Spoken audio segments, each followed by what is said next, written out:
Hi, my name is Nur Umar Shamina binti Nurul Amin and my student ID is 2024667372. Hi, Assalamualaikum. My name Nur Aifazlina binti Ahmad. My ID number 2024652758. Bye. Hi, Assalamualaikum. My name is Nur Zahira Shaza binti Zulkifli. My student ID is 2024237578. Hi, my name is Darwishani Izzati, metric number 2024429002. Hi, my name is Nur Shamira binti Syahrir Umran and my metric number is 2024255114.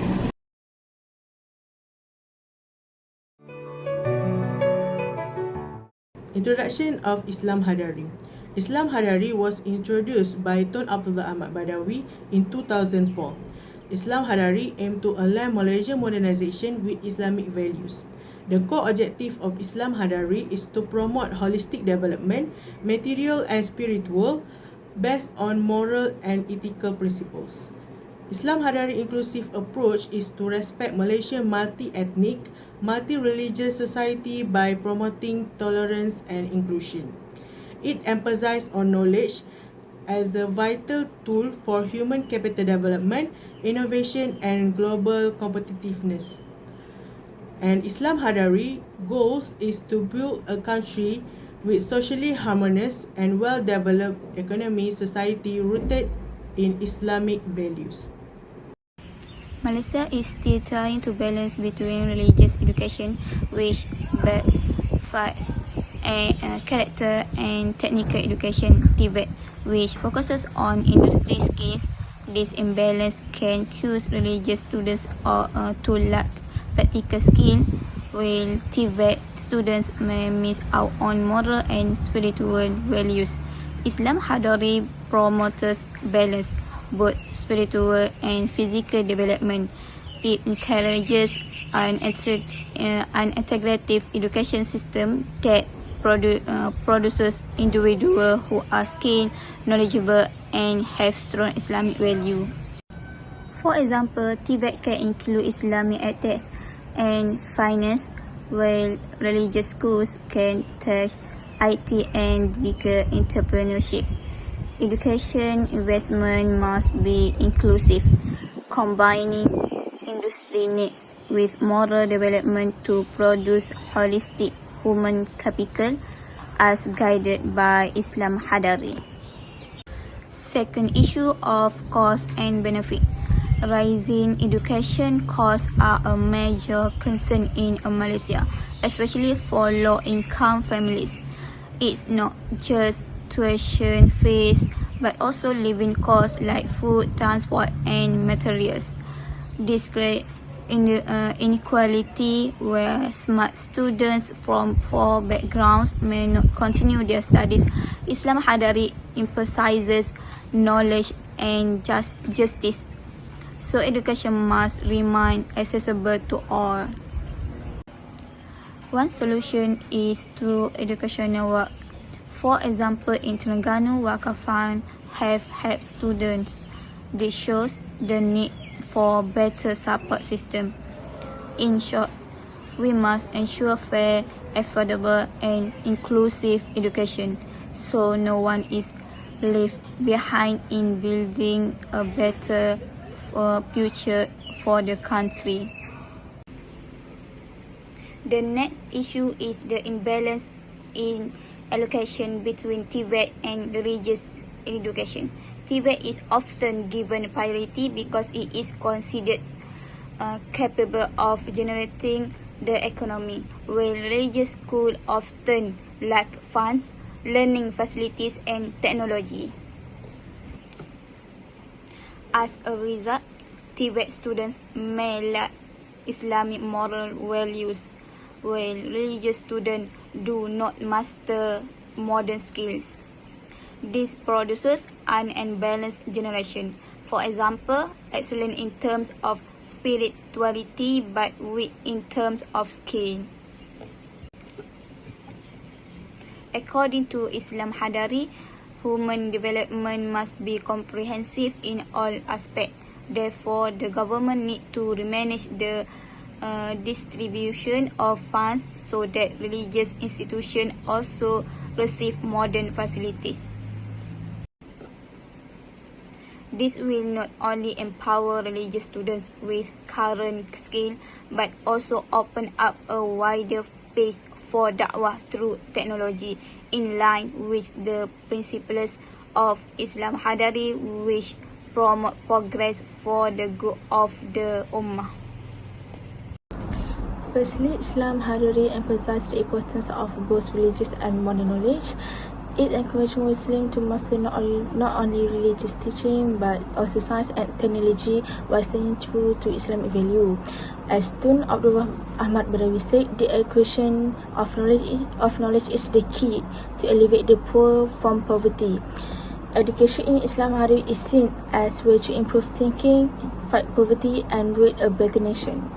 Next, Islam Hadhari promotes balanced growth in academic, society, and environment.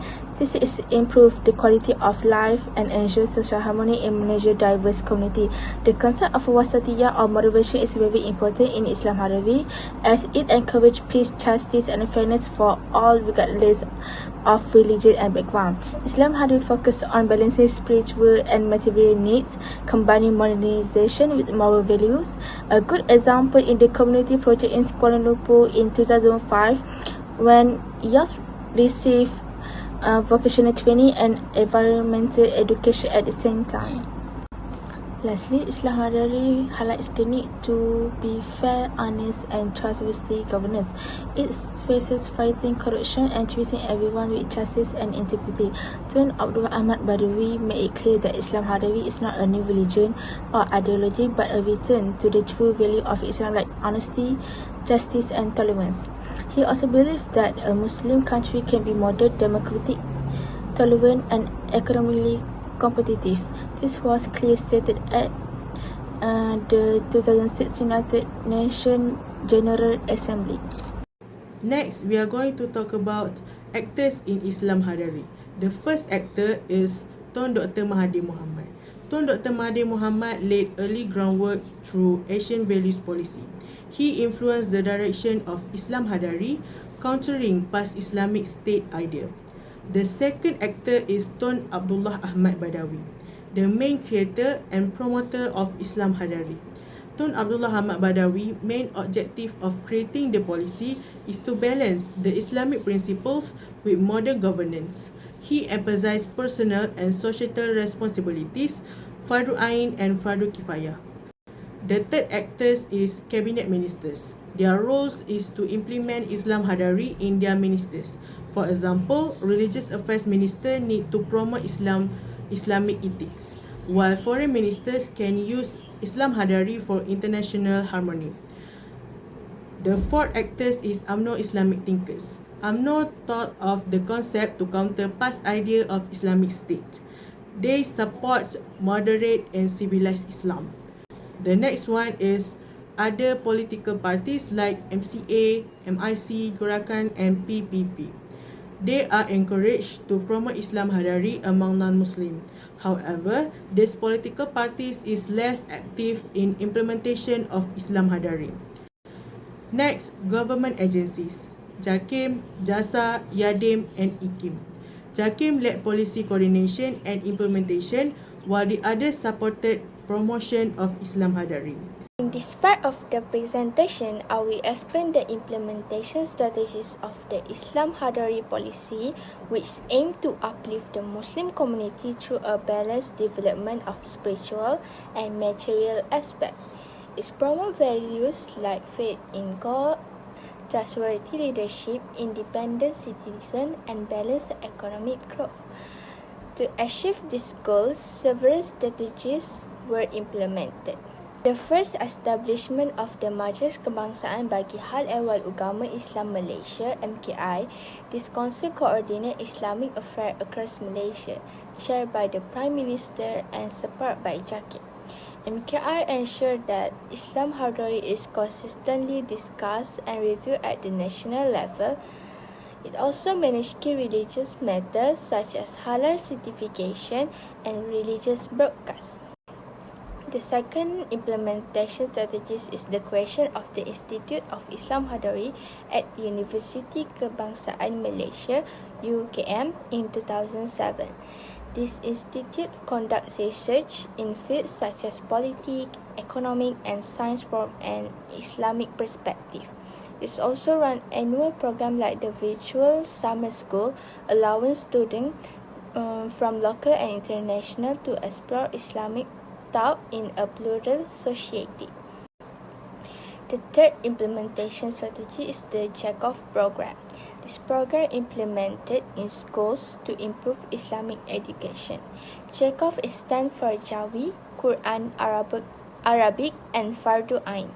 This program ensures that students master Quran recitation, learn Arabic, and practice Islamic rituals like prayer and ablution correctly. Activities like Camp Bestari Salat, Tasmik, and Quran literacy camps help strengthen religious values among students. In short, the implementation strategies of Islam Hadhari will focus on institution coordination, education, and research development so that it can ensure that Islamic values guide Malaysia's progress in a modern pluralistic society. I will be presenting an evaluation of the Islam Hadhari policy using the SWOT analysis framework, which stands for strength, weakness, opportunity, and threats. Let's begin with the strength.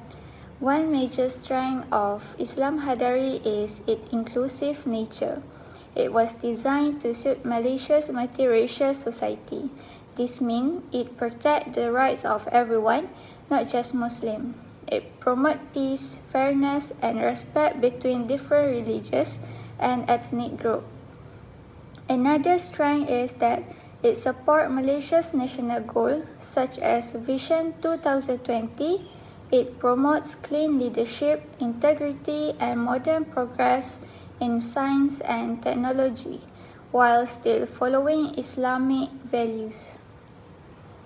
Now, moving on to the weakness. One of the weaknesses is that many people saw Islam Hadhari as a political tool, especially by UMNO. Because of that, some didn't fully trust the policy. Another weakness is its heavy dependence on Prime Minister Abdullah Badawi.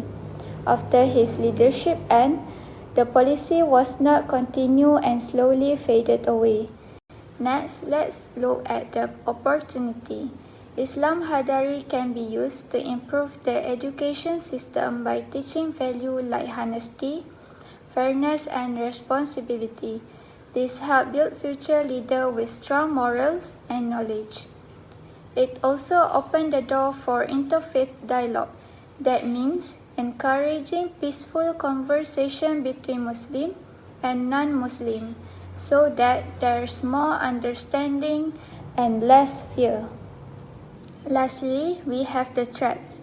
Islam Hadhari faced strong political opposition, especially from past. They supported a stricter Islamic system, which caused confusion among the public.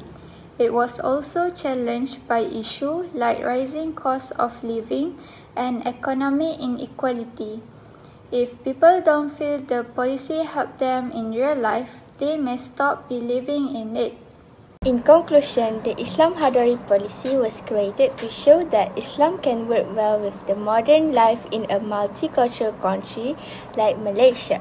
It focused on values such as knowledge, honesty, good leadership, and fairness. The goal was to help both the spiritual and economic growth of the country. Even though the policy was praised by many people, it also had problems. It was not easy to put into action, and some people didn't fully understand or support it. Since it was linked to a certain political leader, the policy lost attention and leadership changed. However, Islam Hadhari is still an important part of Malaysia's policy history. It proved that a policy can respect Islamic values while also welcoming diversity and progress. Programs like Chekhov and the Institute of Islam Hadhari show a strong focus on education and youth. In the end, Islam Hadhari gave us useful lessons on how to plan and carry out policy that involve religion in a thoughtful and united way.